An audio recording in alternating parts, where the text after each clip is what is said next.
따뜻한 빵 냄새는 언제나 그녀를 세상으로부터 지켜주는 방패였다. 30년 동안 박정희는 조용한 골목의 작은 제과점 안에서 삶을 일구어왔다.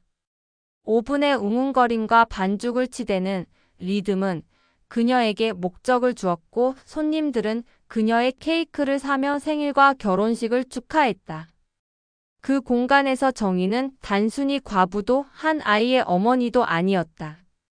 밀가루와 설탕으로 예술을 만드는 장인, 온 마음을 담아 빵을 굽는 사람이었다. 그러나 버터와 바닐라 향으로 가득한 아늑한 세계 밖에서는 세상이 변하고 있었다. 젊은 세대는 화면 속 화려함을 좇으며 좋아요와 팔로워 수로 가치를 재단했다. 한때 함께 식탁을 나누고 웃음을 주고받던 가족조차 이제는 번드르르한 미소와 디지털 가면 뒤에서 멀어져 가는 듯 했다. 정희는 여전히 사랑과 인내, 손으로 정성껏 만든 선물이 의미를 지닌다고 믿었다. 하지만 단 한 번의 방문, 단 한 번의 거절이 그 믿음을 산산이 깨트릴 줄은 몰랐다. 포장된 케이크 상자 하나, 가슴 가득한 기대와 함께 들고 간 그날이야말로 모든 균열의 시작이 될 줄은 그녀는 아직 알지 못했다. 30년간 제과점을 운영해온 박정희의 손끝에서 밀가루가 흩날렸다. 오븐 속에서 황금빛으로 부풀어 오른 파운드 케이크를 확인하는 그녀의 눈빛에는 만족감이 가득했다. 62살의 나이에도 여전히 곧은 어깨와 단아한 모습을 유지하고 있는 그녀는 오늘 특별한 손님들을 위해 정성을 다했다. 아들 윤호와 며느리 은주, 그리고 사랑스러운 10살 손녀 지아를 위한 케이크였다. 정성스럽게 포장한 케이크 상자를 들고 아들의 아파트 앞에 선 정희는 기대에 차 초인종을 눌렀다. 오랜만에 가족들을 만날 생각에 발걸음이 가벼웠다. 하지만 문이 열리는 순간부터 무언가 어긋나기 시작했다. 며느리 은주의 목소리는 평소보다 더 건조했고 화려한 원피스 위로 지어진 미소는 억지스러웠다. 완벽하게 화장한 얼굴이지만 그 안에 온기는 없었다. 거실로 들어서자 손녀 지아가 소파에 앉아 태블릿만 들여다보고 있었다. 비싼 브랜드 옷을 입고 반짝이는 헤어핀을 여러 개 단 아이는 할머니가 와도 고개조차 들지 않았다. 예전엔 할머니가 오면 달려와 안기던 아이였는데 언제부턴가 이렇게 변해버렸다. 정희가 정성스럽게 만든 바닐라 파운드 케이크를 내밀자 지아의 반응은 냉담했다. 다이어트 중이라며 할머니 케이크는 너무 달다며 시큰둥하게 거절했다.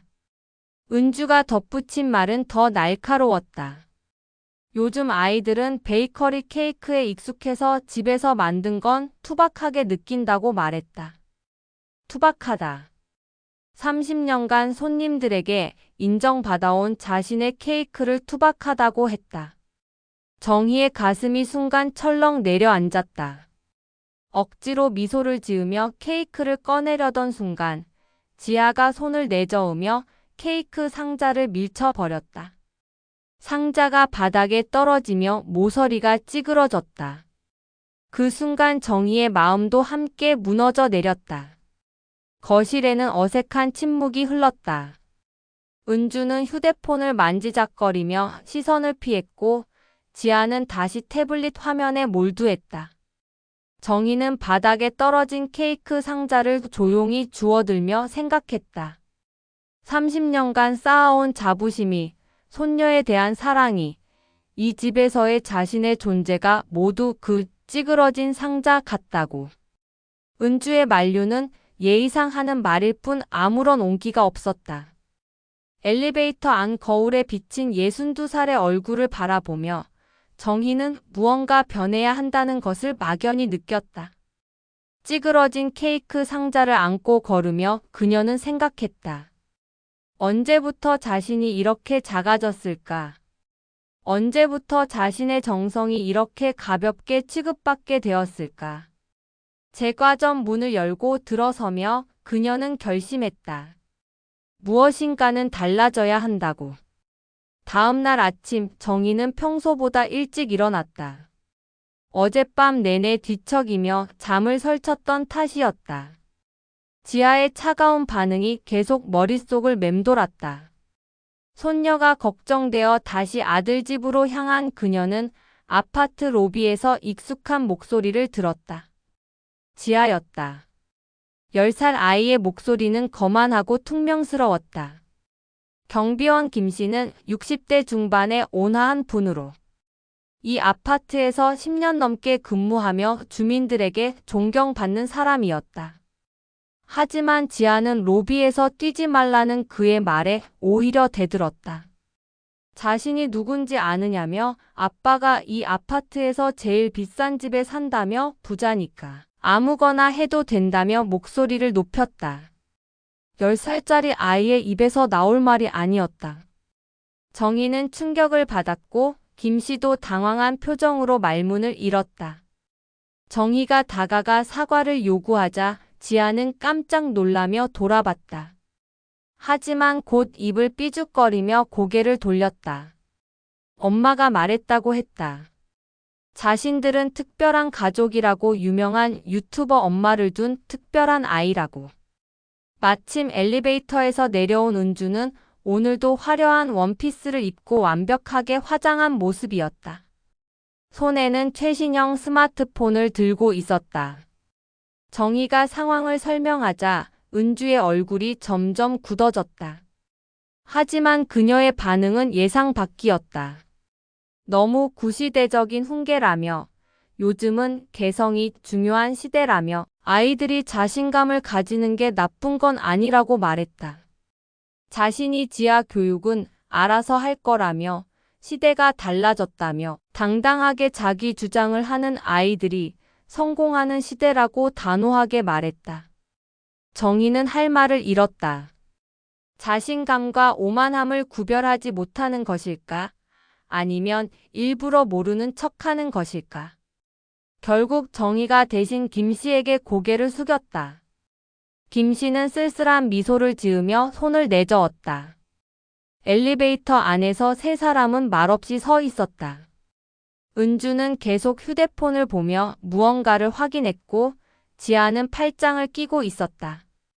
정희만이 답답한 마음으로 층수가 올라가는 것을 바라봤다. 아들 집에 도착해서도 분위기는 어색했다. 은주는 거실 한쪽에서 카메라를 설치하며 오늘 촬영이 있으니 조용히 해달라고 냉랭하게 말했다. 지아는 엄마 뒤에 숨어서 정희를 피했다. 정희는 소파에 앉아 이 상황을 지켜봤다. 며느리는 카메라 앞에서 밝은 미소를 지으며 오늘도 행복한 하루라고 말하고 있었다. 하지만 방금 전까지의 차가운 모습과는 완전히 다른 모습이었다. 화면 속 은주는 완벽한 엄마였다. 사랑스러운 딸과 함께 요리하며 웃고 있었다. 하지만 카메라가 꺼지는 순간 그 미소도 함께 사라졌다. 정희는 일어섰다. 더 이상 이 집에 있을 이유가 없어 보였다. 은주는 카메라 정리에만 신경 쓸 뿐 정희를 배웅하지도 않았다. 엘리베이터를 기다리며 정희는 로비를 내려다봤다. 김 씨가 여전히 자리에서 묵묵히 일하고 있었다. 그의 어깨가 평소보다 더 쓸쓸해 보였다.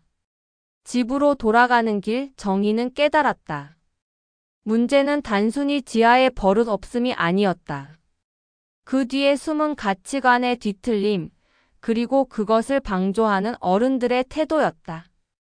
그날 저녁 그녀는 오랫동안 창밖을 바라보며 서 있었다. 마음 한구석에 차가운 분노가 쌓여가고 있었다. 정희는 제과점에서 저녁 준비를 하며 시계를 계속 바라봤다.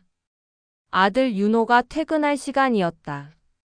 오늘 있었던 일을 꼭 이야기해야 했다. 아들만은 자신을 이해해 줄 것이라는 마지막 희망을 품고 있었다. 오후 7시가 조금 넘어 윤호에게서 전화가 왔고 정희는 집에 가겠다고 말했다. 할 말이 있다고 꼭 만나서 해야 할 말이라고 했다. 1시간 뒤 정희는 아들 집 앞에 서 있었다. 초인종을 누르자 윤호가 직접 문을 열었다. 와이셔츠 소매를 걷어 올리고 넥타이를 느슨하게 푼 모습에서 하루의 피로가 고스란히 느껴졌다. 거실에는 은주와 지아가 없었다. 지아는 학원에 갔고 은주는 촬영 나갔다고 했다. 요즘 협찬 촬영이 많아서 늦게 들어온다는 윤호의 목소리에는 어떤 체념 같은 것이 묻어 있었다. 정희는 아들 옆에 조심스럽게 앉았다. 35의 아들은 언제 이렇게 지쳐 보이게 되었을까? 오늘 지하 1로 이야기를 시작하자 윤호는 한숨을 쉬었다. 경비 아저씨 일은 은주한테 들었다고 했다. 솔직히 자신도 지아가 좀 버릇없게 구는 건 안다고 했다. 하지만 은주가 민감해한다고 자기 교육 방식에 간섭받는 걸 정말 싫어한다고 자신이 뭐라고 하면 며칠 동안 말도 안 한다고 고백했다. 정희는 아들의 모습을 찬찬히 바라봤다. 예전에 밝고 당당하던 아들은 어디 갔을까? 지금 앞에 앉아 있는 것은 가정의 평화를 위해 모든 걸 참는 지친 남자였다. 그래도 잘못된 건 잘못됐다고 해야 한다는 정희의 말에 윤호는 고개를 들어 정희를 바라봤다. 그의 눈에는 무력감이 가득했다. 자신도 옳지 않다고 생각한다고 하지만 자신이 뭐라고 하면 은주가 시어머니 편만 든다고 한다고 그럼 집안이 더 시끄러워진다고 말했다. 오랜 침묵 후에 윤호가 입을 열었다. 솔직히 말하자면 은주 수입이 자신의 월급보다 많다고 했다. 유튜브 광고 수익과 협찬비가 만만치 않다고 지하 사교육비와 집 관리비를 자신의 월급만으론 감당이 안 된다고 고백했다. 정희는 충격을 받았다. 경제적인 문제 때문에 아들이 목소리를 낼 수 없다는 뜻이었다. 그렇다고 해서 아이 교육을 포기할 수는 없다는 정희의 말에 윤호는 포기하는 게 아니라고 했다. 그냥 은주 방식을 믿어보는 거라고 요즘 세상이 달라졌다고 자신들 때처럼 무조건 참고 예의 지키는 것만이 답은 아닐 수도 있다고 자기 합리화를 했다. 윤호의 목소리가 단호해졌다. 우리 집 문제에 너무 간섭하지 말라고 은주도 나름대로 열심히 하는 거라고 지아도 잘 클 거라고 말했다. 정희는 아들을 바라봤다. 언제부터 이 아이가 이렇게 차갑게 말할 수 있게 되었을까? 정희가 네가 정말 행복하냐고 묻자 윤호는 당황했다. 그냥 살아가는 거라고 누가 완전히 행복하게 사냐고 대답했다. 그때 현관문이 열리는 소리가 들렸다. 은주가 쇼핑백을 여러 개 들고 들어왔다. 비싼 브랜드 로고가 선명했다. 오늘 촬영이 좋았고 새 협찬 계약도 하나 더 들어왔다며 만족스러워했다. 하지만 정희를 향한 시선은 여전히 차가웠다. 정희가 일어서자 윤호도 따라 일어났다. 현관까지 나온 아들에게 정희는 마지막으로 말했다. 내가 진짜 원하는 게 뭔지 한번 생각해 보라고. 윤호는 괜찮다고 걱정 말라고 했다. 하지만 아들의 눈빛은 말과 달랐다. 엘리베이터에서 내려오며 정희는 깨달았다. 아들은 더 이상 자신의 편이 아니었다. 아니, 정확히는 자신의 편이 될 용기를 잃어버렸다. 경제적 의존, 가정의 평화, 현실적 타협. 그 모든 것들이 아들을 옥죄고 있었다.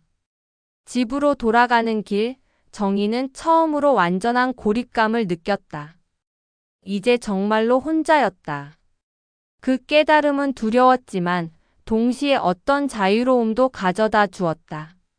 제과 전 불을 켜며 그녀는 생각했다. 이제 아무에게도 기대할 수 없다면 자신이 직접 행동해야 할 때였다. 그날 밤 정희는 오랫동안 잠들지 못했다. 하지만 그 불면의 시간은 분노가 아닌 계획을 위한 시간이었다. 정희는 제과점 뒤편 작은 사무실에 앉아 오래된 통장들을 펼쳐 놓았다. 30년간 모은 돈, 매달 아들에게 보내온 생활비, 손녀 용돈까지 모든 것을 정리할 때가 왔다. 계산기를 두드리며 정희는 쓴웃음을 지었다. 한 달에 80만 원씩 1년이면 거의 1,000만 원. 그동안 자신이 얼마나 많은 돈을 보내왔는지 새삼 깨달았다. 아들 가족을 위한다는 명목으로 자신의 노후 준비는 뒷전이었다. 전화벨이 울렸다. 오랜 친구 사라였다. 은퇴한 변호사인 그녀는 정희보다 2살 많았지만 여전히 날카로운 눈빛을 유지하고 있었다. 1시간 후 사라가 제과점에 나타났고 정희는 지난 며칠간 있었던 일들을 차근차근 설명했다. 사라는 말없이 듣다가 고개를 끄덕였다. 정희가 지금까지 너무 많이 참았다고 말했다. 정희가 법적으로 아들에게 보내던 돈을 끊는 게 문제가 되는지 묻자 사라는 전혀 문제 없다고 확답했다. 부모가 성인 자녀에게 주는 돈은 의무가 아니라 선택이라고 언제든 중단할 수 있다고 말했다. 사라의 확답에 정희는 안도했다. 사라가 진짜 그럴 거냐고 묻자 정희는 이미 결정했다고 단호하게 대답했다.